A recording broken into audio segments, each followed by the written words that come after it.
ছোট ভাই মিলে 171 নম্বর পেয়েছে।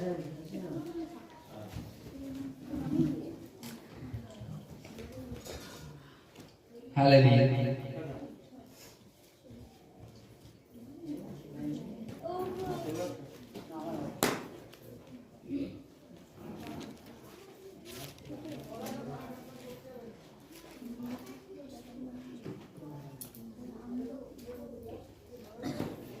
হালেলুয়া। পেয়েছি।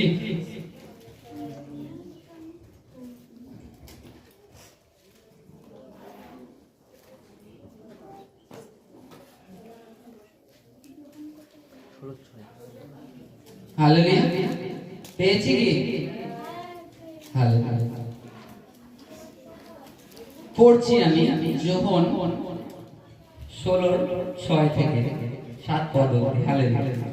কিন্তু তোমাদিগকে এই সমস্ত কইলাম সেই জন্য তোমাদের হৃদয় দুঃখে পরিপূর্ণ হইয়াছে। তথাপি আমি তোমাদিগকে সত্য বলিতেছি, আমার যাহা তোমাদের পক্ষে ভালো, কারণ আমি না গেলে সেই সহায়ক তোমাদের নিকটে আসিবে না। কিন্তু আমি যদি যাই তবে তোমাদের নিকটে তাহাকে পাঠাইয়া দিব। হালেলুয়া। হালেলুয়া। এখানে প্রভু যীশু খ্রিস্ট বলছে, আমি যদি যাই, আমার যাওয়া তোমাদের পক্ষে ভালো। আমরা জানি পবিত্র শাস্ত্র বাইবেলে যে যখন লাজার মরে যায়, প্রভু যীশু খ্রিস্ট 4 দিন সেই যে স্থানে গিয়েছিলেন সুসমাচারের জন্য, সেখানে 4 দিন ওয়েট করেছিলেন। 4 দিন পরে তিনি এসেছিলেন। লাজার ডেট হয়ে যায়, প্লাস তার লাশটা মানে পচে যায়, অলরেডি পচে যায়। তারপরে তিনি আসেন। কিন্তু এখানে প্রভু বলছে, আমার যাওয়া তোমাদের পক্ষে ভালো। এর সাথে সম্পর্ক কি? লাজারের সঙ্গে তিনি শারীরিক অবস্থায় ছিলেন, তার জন্য তাকে 4 দিন ওয়েট করতে হয়েছিল। কতদিন? 4 দিন। 4 দিন পরে এসেছিলেন। কিন্তু প্রভু এখানে বলছে তার মৃত্যুর পরে, তার যদি মৃত্যু না হয় তাহলে তোমাদের ভালো না। তিনি যদি বেঁচে থাকতেন, উঠে যেতেন, তাহলে জগতের পাপ ভার নিতেন না, পাপ ভার নিতে পারতো না। তিনি যে আমাদের জন্য ক্রুশে মারা গেছে, তাকে কবরে দেওয়া হয়েছে। আমরা অনেকে কি করি, প্রভু যিশুর যেই ছবিটা বইটা দেখি, ইমোশনাল হয়ে যায়, ভাবুক হয়ে যায় কিছুক্ষণের জন্য। মা প্রভুকে এইভাবে মেরেছে। একটা জিনিস আমাদের মাথায় রাখতে হবে, প্রভু যিশু যদি আমাদের জন্য মার না খেতেন, তিনি যদি ক্রুশে রক্ত না ঝরাতেন, তিনি যদি কবরে না যেতেন, মানব জাতির উদ্ধারের কাজ, মানব জাতির পাপ ক্ষমার কাজটা পূর্ণ হতো না। আজকে সেই কাজটা তিনি পূর্ণ করেছেন।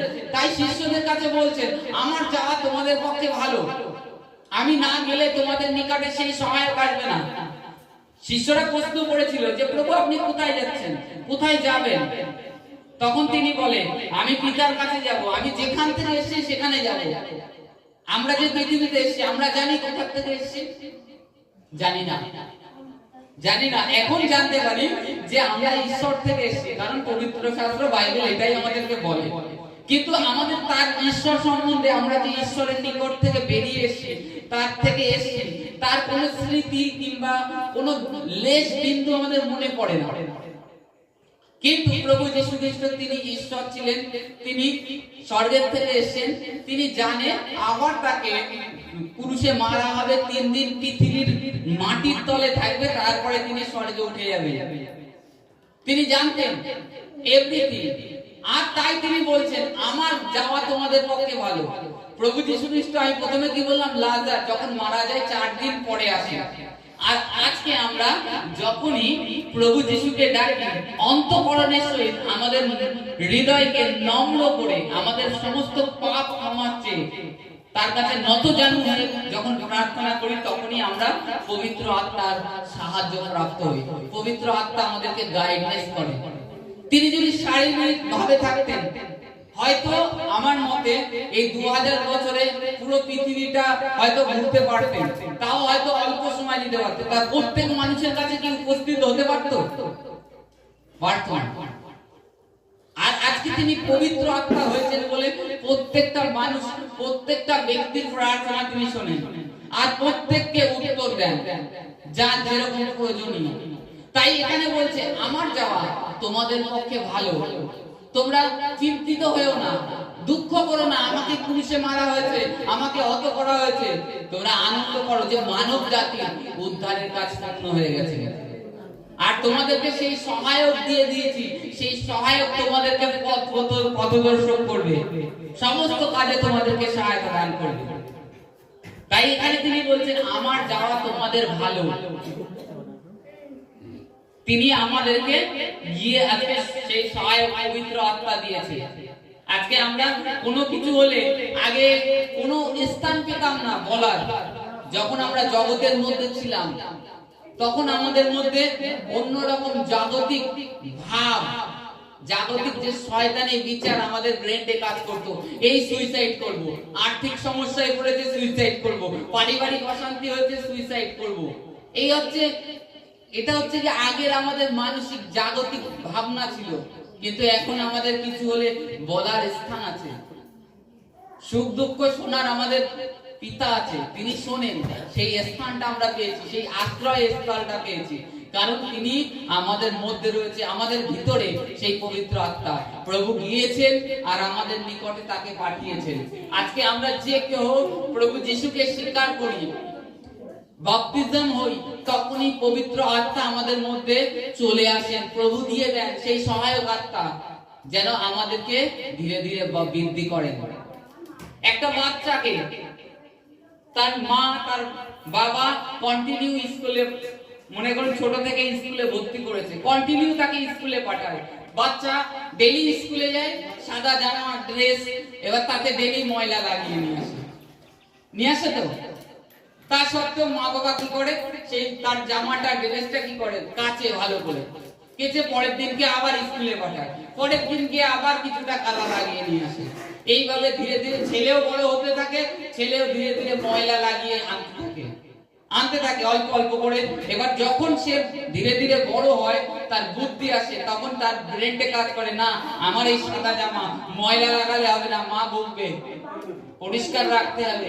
তখন যখন সে বড় হয়ে যায়, তখন ধীরে ধীরে এক সময় এমনই আসে তার জীবনে সে আর ময়লা লাগায় না, তখন সে বুঝতে শিখে গেছে এই সাদা জামা ময়লা লাগালে উঠবে না, অতএব ময়লা লাগানো যাবে না, নোংরা টিফিন সমস্ত কিছু থেকে দূরে থাকতে হবে।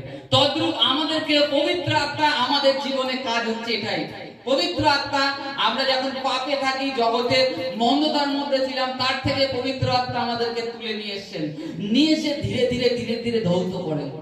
এর একটা প্রসেসিং আছে, যেরকম বাচ্চা বড় হতে অনেক উঁচু ক্লাসে উঠতে একটা টাইম লাগে, তদ্রূপ প্রভুর ক্ষেত্রে, ঈশ্বরের ক্ষেত্রে একটা প্রসেসিং আছে, সেটা চলতে থাকে দীর্ঘদিন থেকে ধরে চলতে থাকে। যখন আপনি আপনার মধ্যে ঈশ্বর সদাপ্রভুর ভয় সমস্ত হৃদয় অন্তঃকরণের সহিত আসবে, তখন আপনার জীবনে আপনি আর দাগ লাগাবেন না, কারণ আপনি জানেন আপনার ভিতরে পবিত্র আত্মা বসে রয়েছে। আর বাইবেল এটা বলে আমাদের শরীর পবিত্র আত্মার মন্দির, ঈশ্বরের মন্দির, অতএব আমাদেরকে দাগ লাগানো যাবে না, আপনি শুদ্ধ মানে নিজে পরিষ্কার হয়ে যাবেন। এই কারণে প্রভু আমাদেরকে পবিত্র আত্মা দিয়েছে, আমাদেরকে ঈশ্বরের রাজ্যের জন্য তৈরি করবার জন্য, সেই অনন্ত রাজ্যে। আমরা জানি বাইবেলে অনেক ঘটনা প্রভু এইরূপ দৃষ্টান্ত সমেত বলে গেছে, যে বিবাহ বস্ত্র ভিন্ন কোন এক ব্যক্তি বিবাহ ভোজে আয়োজন হয়, ঈশ্বর সদাপ্রভু তাকে ধরে বলে, হে বন্ধু তোমার বিবাহ বস্ত্র কই? সে বলে নেই। তাকে বলে, যে প্রহরীরা ছিল তাদেরকে বলে, একে ধরো বাইরে ফেলে দাও, সেখানে রোদন ও দন্ত ঘর্ষণ হবে। বিবাহ বস্ত্র কি? পবিত্র আত্মার যে এস্টাম, আর পবিত্র আত্মা আমাদের মধ্যে ধীরে ধীরে যে কাজটা করে, সেইটা আমাদেরকে ফ্রেশ করে ঈশ্বরের রাজ্যের জন্য, সেই বিবাহ ভোজে উপস্থিতের জন্য পবিত্র আত্মা দ্বারা প্রসেসিং হয় ধীরে ধীরে ধীরে ধীরে আমাদেরকে। সেই পবিত্র আত্মা, ঈশ্বর যে আমাদের পবিত্র আত্মা দিয়েছে, আর প্রভু যে আমাদের জন্য গিয়েছে, তিনি বলেছেন যে তার বাক্যে আমার যাওয়া তোমাদের পক্ষে ভালো।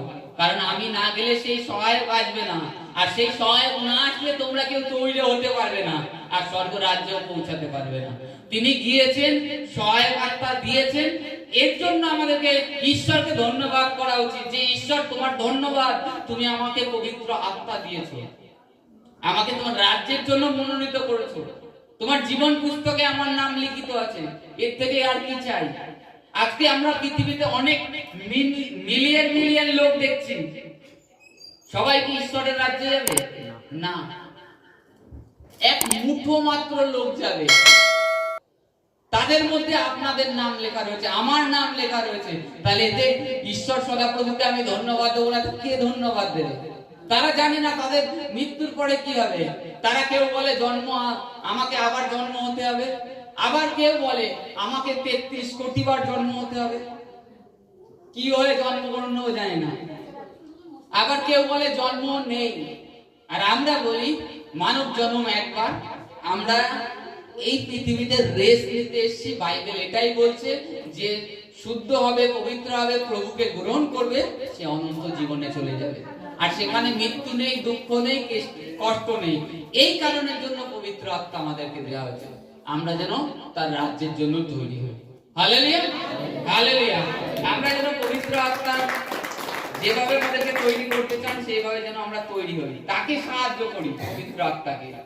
আমরা যেন পবিত্র আত্মার কথা যখন না শুনি, যখন তার কথা অগ্রাহ্য করি, তিনি আর আওয়াজ দেন না। কিন্তু আমাদের যখন আওয়াজ দেয় পবিত্র আত্মা, তার কথা শুনো, তবে তিনি সাহায্য করবেন তোমাকে বাড়িতে সমস্ত কাজে, সমস্ত বিষয়, তোমার পারিবারিক বিষয়, তুমি চিন্তিত আছো, পবিত্র আত্মার পরে ছেড়ে দাও, প্রার্থনা করে যে পবিত্র আত্মা তুমি পথ প্রদর্শক করো, আমার বাড়িতে এই সমস্যা, আমার দ্বারা সম্ভব নয় প্রভু, তোমার দ্বারা সম্ভব, তুমি করতে পারো।